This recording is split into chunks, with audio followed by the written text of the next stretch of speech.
Hello, Acer. I'm really glad to join this team. I forgot to introduce myself. My name is... I'll try my best to be helpful to the team. Oh, I was writing a report. Where'd it get off to? Nothing could be achieved through passion alone. It was obvious what mistakes and patience could cause, so we needed to take our time. The situation wasn't bright enough for me to remember everyone's name or personally respond to meaningless gestures. It's only after a very long time that I realized giving praise once in a while may have been a good idea.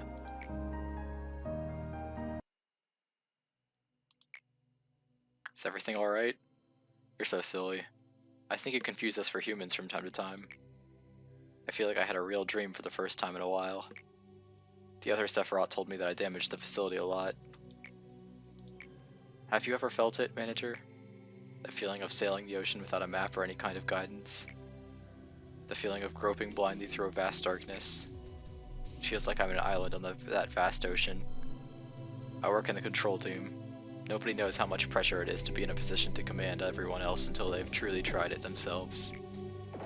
I'm sure you know how it feels, Manager. Everything starts tumbling down on top of you and you start thinking you might not be able to handle it. Have you ever looked into the eyes of a dying employee? Don't look away from them, saying that there's nothing you can do for them. Don't just be sorry for the dying sacrifices. Don't blame yourself thinking that you could have done it better. Only after you can confront those memories as they are, will you be able to see other things. I did not enunciate that properly. I saw you overcome unavoidable trials, those of which probably originated from me. To be honest, I wasn't sure you'd make it. Am I being too forward? We can't change the past, I know. I don't expect you to be a shining beacon or a lighthouse in the vast ocean, where this place will suddenly become all peaceful and warm. But maybe we can just try and wait, right? We'll take in all those horrible moments. Though, I want you to be the one to bear the suffering, Manager. Like we are now. And we've obtained the will to stand up straight, setting us a 10% germination of the seed of light. You know, as you do. Yes, I never expected them to be restored, but it appears I was wrong this time. I attempted to tell you that it was reckless, however, it wasn't such a big loss on our end. I realized that a large quantity of energy was refined during the process of restoring that Sephiroth. If you wish to know why such an occurrence passed, well, the day will come when you find out. So basically what she just said is, that brought us a lot closer to our goal than a normal day would. I am a machine. I can remember everything. There was once a certain someone who held a certain belief. That belief was hope, a light full of aspiration.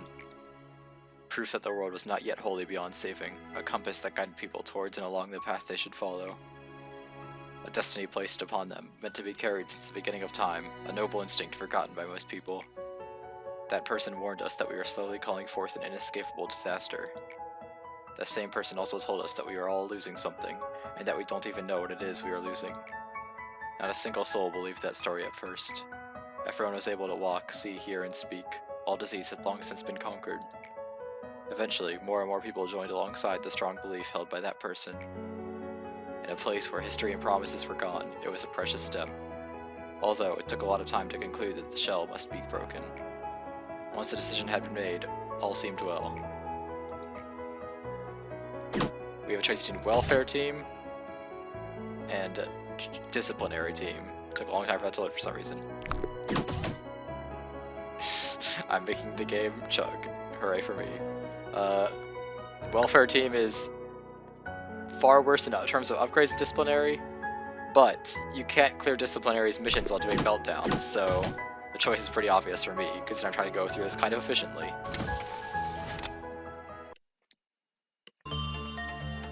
And with Malkuth's suppression completed, we get a higher lob payout for every single workday. All employees have a higher speed, and none of Malkuth's abnormalities will melt down. Very good. This is why you want to do the core suppressions as soon as they're available. All of them have upgrades of this tier of goodness. That was a sentence.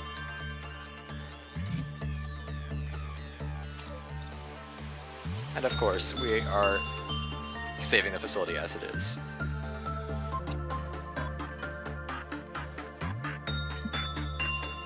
Hello and welcome to Lobotomy Corp. We've got a new employee, Zhang Sengmin, and as you saw previously, a new department, Welfare. I said I would mention when the departments with relevant continuous work bonuses. This is the first one with one. It increases the defensive multiplier for eco suits. This means that its captain will have reduced damage, and everyone else will have less reduced damage, but still reduced damage. It's very strong. Just basically, if you have something a super good tanky suit, you can definitely put that here. It'll serve even better. I like it. The plan for the day is really just to get a bunch of people grinding justice at once. I didn't really plan it out beyond that, and to get the new information from New Boy. So aside from that, that's pretty much the entire plan. Let's do the thing. Grave of Cherry Blossoms is a 10th level abnormality that does white damage. It responds equally to insight and attachment, but because it does white damage, it's better for insight training, although it's not really great for any training due to its special ability. If you ever get a good result, its Quilthoth counter of 3 decreases by 1. It also decreases when an agent panics in its containment unit. As it gets an increasing number of good results, it gains more flowers on its branches, or blossoms, if you will. When its Quilthoth counter hits 0, it will ensorcel 5 employees. These employees will have a pink glow around their faces. If you click on the employee several times in a row, they will be unensorcelled, like waking them up from Void Dream. I don't know, I'm saying ensorcelled instead of like possessed or something. I'm dumb. However, when an employee reaches the tree, they will be instantly killed, and all the other employees will receive 15 to 18 white damage and be unpossessed. This ability can target clerks, and it usually does target clerks if they're still alive, just because there's so many more of them. Its equipment is not very good, and you only get 1 copy of each of them. Its suit is good white and black resistances, but not red, which is the most important. If we were still in the early game, I might have used this. It's not going to see any use now, though. Same for its weapon, which is just a worse version of Void Dreams, in my opinion, because it's the same thing, but with less range, pretty much. Overall, it's not really something I can recommend. It has bad equipment, it's annoying in ability, and its ability activates on good results instead of bad, which is just not really something you want to see. 1, 2, 3, start. Man, jumping in to the start of the day here. Brand new department means even more room for meltdowns, but we have all of Malkuth's stuff is turned off now. It'll never melt down again. So that's a relief. Well, actually, by the time Welfare is done expanding, we'll actually have less meltdowns than we did when it started, just because the rest of the upper layer will be done with their meltdowns, I think. Hopefully. That's kind of why I was having trouble working all the meltdowns at once earlier on, when near the end of Central Command's time as the new department. Just because I'm not really used to playing with that many on. Because it doesn't last that long, in the grand scheme of things. Actually working with Nameless Fetus just because I decided to train Spiral's Fortitude. It's a real shocking twist. I was gonna have the Spiral and Moraine train Justice, because I keep forgetting that DRV doesn't train Justice for level 1 and 2.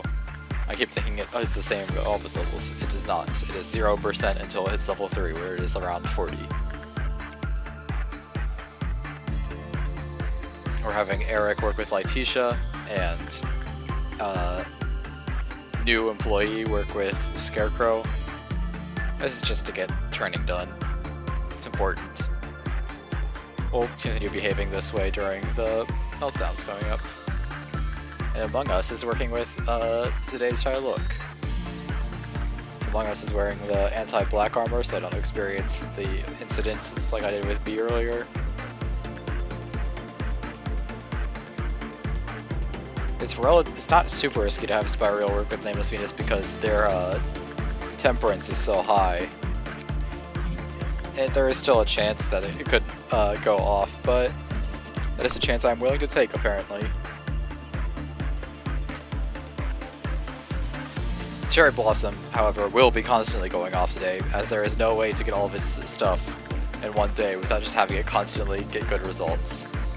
Efficiently. I mean, I could just work repression with it, that's its slowest work, and just hope I get neutrals, but I want to be efficient in grabbing its stuff, and sadly, efficiency means letting it bewitch everyone several times.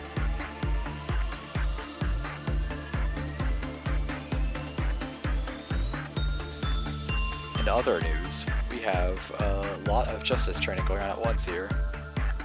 Moraine working with Porcubus, people in Central beating up Shark Child. There I finally select the employee to have them work with Scarecrow. I mentioned I was doing that earlier, I just didn't do it, just didn't have it moved down until now.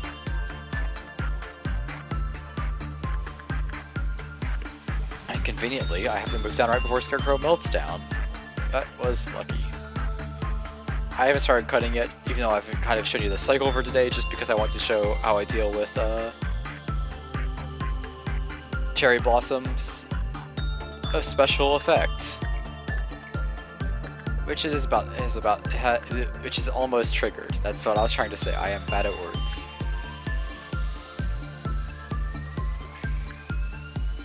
Porcubus isn't super efficient for justice, but I mean it was close to safety, so I figured Moraine could deal with it. Although I didn't really have to move her to safety because she was in information for so long. I probably could have just had her train justice there. I'm going to be honest. So I open up the work menu for Riding Hood when its ability activates to check any of my agents who are possessed. Only Christopher was, so I unpossess him first. And then I hang out in the area around the tree, my camera, and I unpossess all the clerks too. But I cut that out of the video because it was a lot of waiting. It was not super thrilling footage to witness.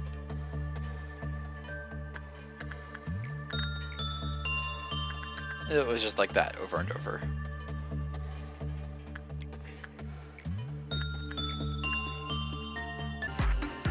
Dramatic cut.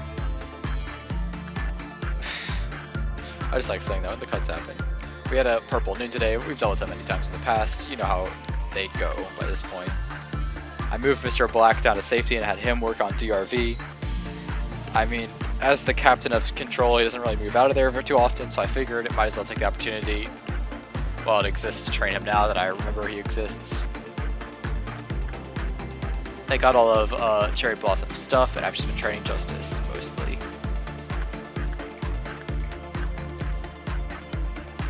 It's kind of annoying how much harder Justice is to raise the other stats. It's half as efficient to train, typically, as everything else, and it's more expensive to raise the lob. But, I mean, it is the move speed stat, which is pretty important. It's also the attack speed stat, but as I mentioned earlier, not every weapon scales with it. For example, Justicia, which I have with Goom, even does not scale with it, although it requires level 5 Justice to even equip, so you still need high Justice to wield Justicia at all. And so if it did scale with attack speed, it would be pretty fast anyway, although it's really fast, and it hits like 4 times a swing. It's really, really strong. Anyway, meltdown time. We have a lot of meltdowns, none of them are in control, as I mentioned earlier, so it does not matter that Mr. Black is not in that department at all. Yeti is just in to help deal with things like the purple noon. Terry's name had her move over, just because Mr. Black does not have enough DPS with Porcubus' weapon to do that stuff by himself efficiently. Yeti pushes him over the edge, though. I might switch Yeti's weapon out to the axe, because I don't know what to do with the axes. They're pretty slow.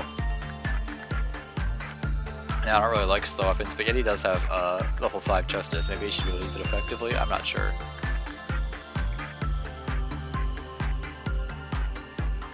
The portrait still sucks, by the way. I'm not a fan.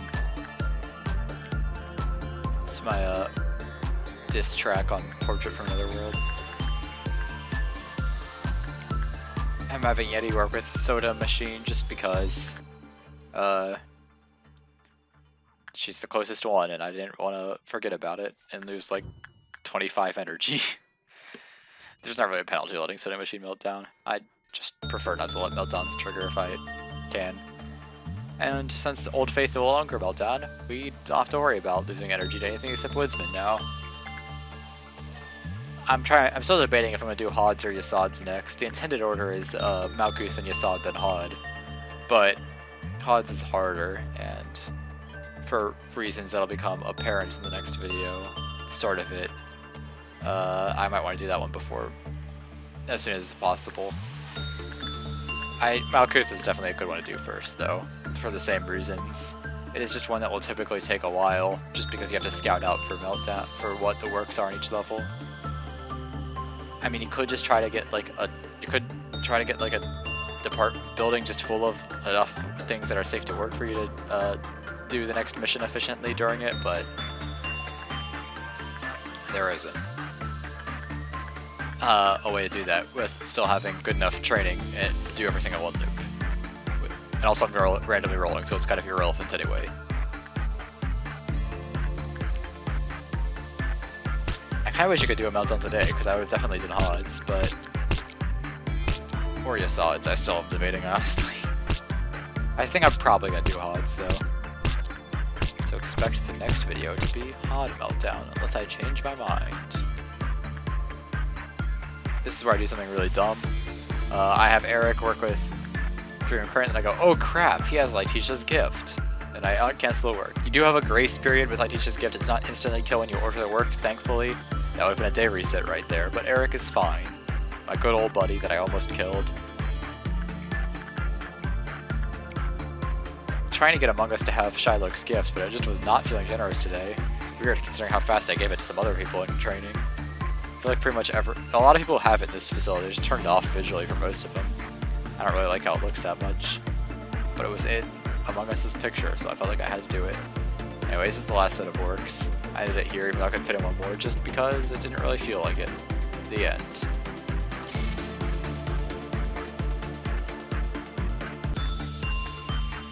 Overall, pretty decent day. This the last day I'll be able to freely grind again for a bit, so I could have gone further, but I decided to stop at the dusk.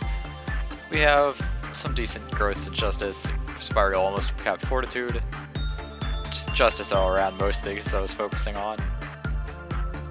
And Eric is now a level 5 unit, even though he still has barely any Justice. We still need to work on getting some good high-level Justice training done, but we can do that during the suppressions, it's no big deal. I have the basic idea for how I want to train Justice anyway. We've seen we've seen success with the plans, because we have Moraine at level 4. Mr. Black, I think he hit level 5 Justice today? Yeah, he did. He only started working near the end, too. And we gotta pick a new abnormality as well. I hope it is a good one. Obviously. I mean, the last one was a really good one, so it owes me. O576, someone's persistent gaze can be felt from the keyhole inside the machine. F0442, a day a ripe apple fell off the tree in the garden where the princess and the king stood, the witch's heart shattered. This is a he. This is a wah. O472, don't look at it, just keep your eyes on it, containing your sight. This is another wah. Honestly, I'd be fine with any of these. And we are taking number 2, Burger King foot lettuce. And now it is time for Mercenary lore. I'm a pro. If you make a request, then I might help you. I used to be expensive, but I'll cut you some slack here, under one condition. Hand over that dreadful, cunning dastard over to me if you ever see him. I'll hang his head over my bed. Only then can I get up in the morning without having a nightmare. An imposing abnormality taking the form of a female warrior with a striking red hood. Her frayed hood has initials embroidered on it, unreadable due to the damage the hood has taken. Many patches can be seen on the hood, suggesting it's been well worn. According to her own claims, she used to be a mercenary before coming to this facility, wandering around without fixed residence. She does not trust the others easily and has an extreme fondness for battle. She is unusually uncomfortable with parts of her face and body being exposed or looking at a mirror. Other numerous symptoms of paranoia have been observed in her behavior. She has a strong desire to resolve emergency situations when they break out. She calls it a request of some kind. Since this behavior consequently helps management, the company recommended putting it to use depending on the situation. The following contains information that employees of every level should note. However, when she encounters the big bad wolf, the situation will change drastically. She will undergo severe psychological transitions, including sudden depersonalization and intermittent explosive disorder. This encounter will lead to serious collateral damage, so it is advised to avoid any case where the two may face each other. Between us, there's no victory to be won. All I'll think about is how I'll kill that dastard in a way more gruesome and painful than the last time. Thus, there's no toasts to raise. There's no deliciously baked cakes to eat or wine to drink. I got used to grinding the axe instead of picking flowers when I was 15. What a beautiful story.